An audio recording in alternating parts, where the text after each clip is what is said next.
ভাই যদি তোমার মধ্যে মূল্যবোধ থাকে তাহলে এই ভিডিও শেয়ার না করে থাকতে পারবা না। জাস্ট গল্পটা একবার শোনো। তো আগেকার যুগে রাজারা তাদের বিনোদনের জন্য এক জায়গায় বসে মদ পান করত। এরপর তাদের সামনে অনেকগুলা মেয়ে নাচতো আর রাজা ওখানে ইচ্ছা মতো টাকা উড়াইতো। তারপর যে মেয়েটাকে তার ভাল লাগতো ওইটার সাথে সে সময় কাটাইতো। ওইসব মেয়ের বেশিরভাগই ছিল অত্যন্ত গরিব ফ্যামিলির। অভাবের তাড়নায় তারা এইসব নোংরা কাজ করতে বাধ্য হইতো। আর হ্যাঁ, আমি কিন্তু এগুলোকে প্রমোট করছি না। এইবার একটু বর্তমানে আসো। এখন আছে টিকটক, ফেসবুক, ইনস্টাগ্রাম। এই অ্যাপসগুলো কি ভালো তা দেখেছো?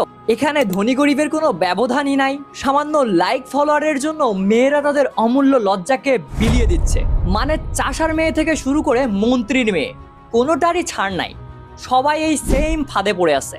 আগে তাও গরিবরা না খেতে পেয়ে অভাবের তাড়নাই করত, আর এখন সামান্য লাইক ফলোয়ারের জন্য মেয়েরা এই ফাঁদে পড়ে আছে। আস্তাগফিরুল্লাহ। আর